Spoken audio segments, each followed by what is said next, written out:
Hello Felix, West Failure here, and today I'll just do a little rundown of the Tour de France. Because there's only a week till it begins, so I think it's a week. It should be a week. Yeah, it's around a week. So, yeah. The first stage is from Liège to Liège, and it's gonna be a prologue. And it's something that they have been experimenting by not doing a prologue and doing a prologue the last 3 or 4 years. And I think the best way is to start with a prologue. So, that way we can see Tony Martin or Cancellara win the first day, like they always do. Or Tour Hushovd won one year, I remember. But yeah, this stage looks like it's fit for a Cancellara type, but he's been doing bad, like, lately in the Tour de France. I actually think Tony Martin can beat him. But you never know. This is gonna be one for either Cancellara or Tony Martin for sure. Maybe someone unexpected, but that should not really happen versus those two brilliant players or riders. Then stage 2 is from Liège to Seraing. So, and we're in Belgium at the moment. I would think we're in Belgium. Yeah, why did I always get Skyped when I try to record anything? Yep, this stage looks fairly hilly, to be honest. It looks like a Classica, but it's a stage for the Tour de France. I think these mountains or these hills will not do anything. They don't mean anything because it's the start. Nobody has any fatigue in their legs, so they shouldn't have. So I think this little hill in the end is gonna make it so that Cavendish or Marcel Kittel or Greipel cannot win the stage. I think this will make it more like a Edvald Boasson-Hagen stage, Peter Sagan stage, Philip Gilbert stage. I think one of those three have the biggest chance of winning, because this little hill, look at the average slope at 4.8. No way Cavendish is gonna beat someone up that slope. And it's 3 kilometers long, so it's gonna be hard. Then we have, oh, what the hell is that? Then we have stage 2 from it's from Visy to Thenay. And this stage looks like it's for Cavendish or Marcel Kittel or Greipel. This stage really looks fit. There's no mountains or anything, no hills or mountains or anything. It's just straight. I don't know who's gonna win it, but I hope Marcel Kittel can do something great, because I like that guy. He's a German dude, and I like German dude. Oh my god, that sounds gay, but I really think he can beat Cavendish, or he needs to beat Cavendish to show how much he's worth. And I actually think he has what it's worth, or what it takes. He beat him in the Giro this year. He beat him twice or something like that. He did good. Yeah, I think Marcel Kittel will win this one. Then we have Ochis to Bullock-sur-Mer. This stage, maybe it says it's hilly, but I don't think it's hilly enough to win.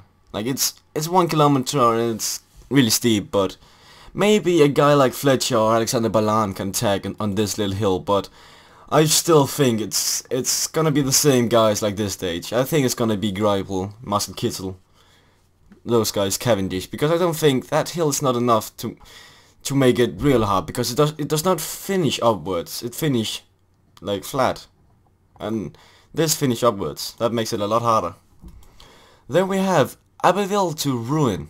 And this looks like a stage for Cavendish again. Of course there are chances of breakaway halting on these stages, but they never really do in the first week of the Tour de France. They're not supposed to halt. That is the days of the sprinters, and they're supposed to be the days of the sprinters, because when this day comes they're gonna be ruined. But then we have Rouen to Saint-Quentin.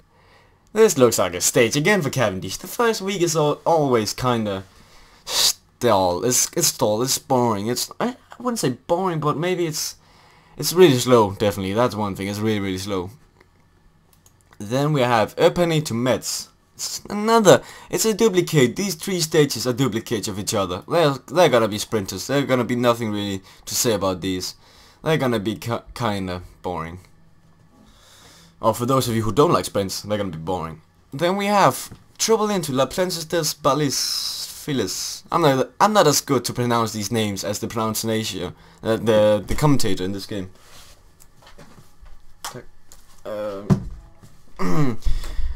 Then we have from Belfort to Runthrough. Oh, sorry. Oh, I didn't get through the stage. Oh, sorry. I was just distracted by my mom coming and giving me some coffee. Oh, this stage. This is gonna be the first stage where we see someone like Contador's not gonna be with us. That's the big thing. And Schleiden Contador is not gonna be in this one. this is gonna be where we see Cadel Evans, Wiggins, Hesjedal, Rodriguez, those guys show their potential and show how much they're worth. I hope a guy like Hesjedal can prove how good he is and do something great in this stage, or at least he needs to prove himself, as Muscle Kill needs to prove himself. I think Hesjedal needs to prove himself as well. Yeah, but it's definitely gonna be decided on here. It's gonna be decided on who can set the highest pace, because I don't think it's too steep to explode on. It's really too steep to explode on.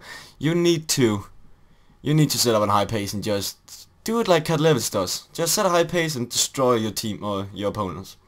Then this stage, it's gonna be won by breakaway. It's gonna be won by breakaway, 100%. After this stage, people are gonna be tired, and I think a breakaway is gonna win this. It's gonna be a Southern Chavanel, Jerome Cobble type of guy is gonna win. It's definitely gonna be one of these. It's gonna be Michael Niev, someone like that. And I want to say a French rider. A French rider is probably gonna win this race or stage. Then we have Arc Essence to Besaknong, the first real time trial, and it's already the 10th stage, and we have a pretty good time trial. I like that. I like that I did that. And I think it's not gonna bring out the biggest differences, but it's still a long time trial. It's definitely gonna bring some time differences, but it's gonna be either Cancellara or Tony Martin once again, in my opinion, because it's so flat as it is. So if it had hills, Cadel Evans could do something, but it doesn't have any hills or anything. So I think one of those two is gonna win it, and this is where you really see if there's gonna come some big differences in the classement, because some guys can actually lose a minute or half a minute on these stages, and those half a minute or a minute can really destroy the rest of the race. Then the next stage, Malcon to Belgrade Suvali Sirin. This really screams a breakaway to win. This screams for a breakaway, in my opinion, because it does not finish upwards. If it does not finish upwards, a breakaway is gonna win it, in my opinion. That's my experiences with races like this or stages like this. But I don't think this margin is gonna matter at all, because normally they explode on this little hill if any classic riders want to explode, but normally they don't. They see this stage is just a pass-by stage. Let the breakaway guys get the chance, and it's probably gonna be a French rider who's gonna win this one as well.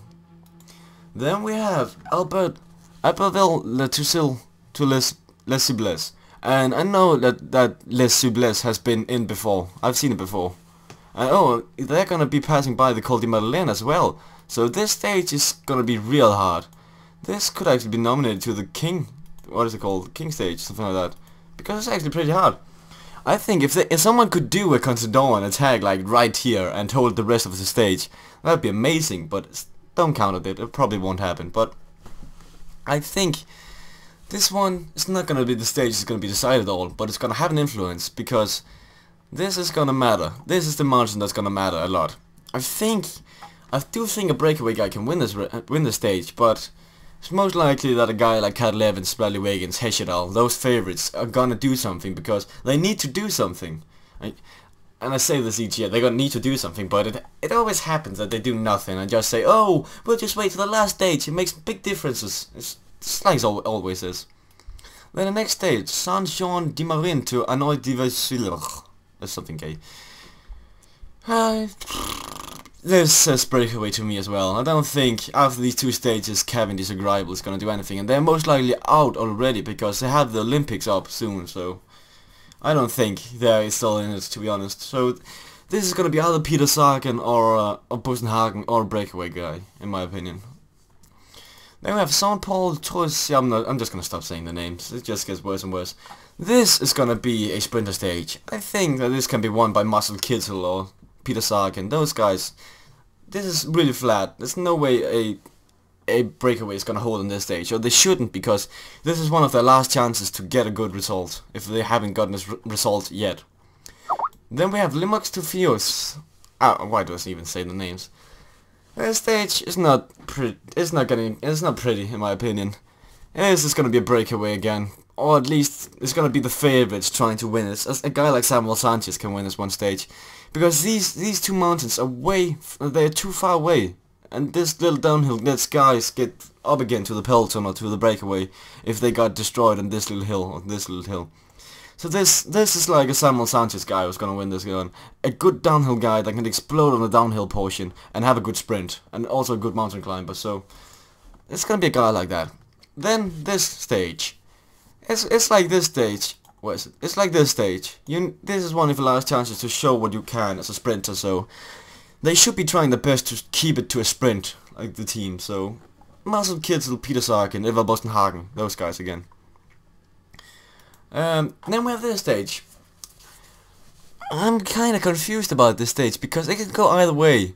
If a team really did something good and really torn apart the peloton on this hill or mountain, they could really do some horror. They could really do some terror on the teams. Like they can really create a really big time gap if they actually did. But I know the teams too well. They will not. They will most likely either not attack or attack on this part and try to let Samuel Sanchez get like this or Nibali. It's gonna be Samuel Sanchez or Nibali or a breakaway guy. But I want to say a guy like Samuel Sanchez the most.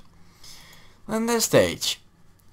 This is a stage that's gonna define everything. This is a stage that's gonna say, or the rider that gets the best stage or best placement on this stage is probably gonna win the Tour de France, in my opinion.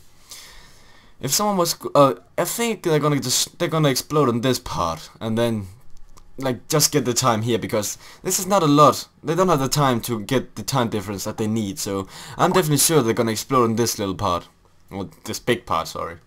So this is gonna be a guy like, this should be a guy like, who should it be? It's kind of hard to say when it's not on the Tour de France, but Hesjedal, those guys again.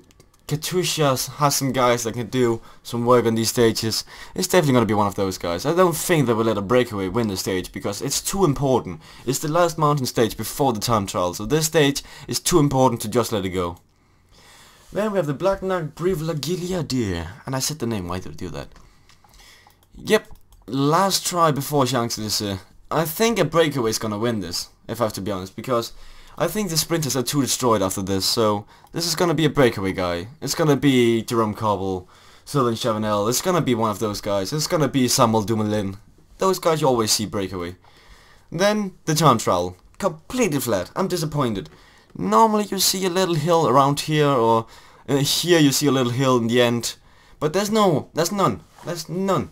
So this, I don't think it's gonna create the biggest time differences, if I have to be honest, but it can make some time differences, but it's not gonna make the biggest time differences. I think the biggest time difference is gonna be getting on this one. Like you can max, you can get half a minute, 1 minute on this stage. I think. Oh, that's my opinion. And then of course we have the Paris Champs-Élysées stage. It would be a disgraceful day if a sprinter would not win this stage. If a guy like Vinokurov could do it once again and win on the Champs-Élysées, it would be exciting to watch, but it would be out of tradition. That's not how you want to do it, and of course a sprinter is going to win on Champs-Élysées. That's always the tradition, and you are breaking tradition if you're winning on Champs-Élysées and you're not a sprinter. But that's how I'm going to look at this on this year's Tour de France, and it's going to be exciting to do a playthrough of the Tour de France while the real Tour de France is also on. But thanks for watching. Please leave a comment saying what your opinion on this Tour de France is. Thanks for watching guys, see you guys later.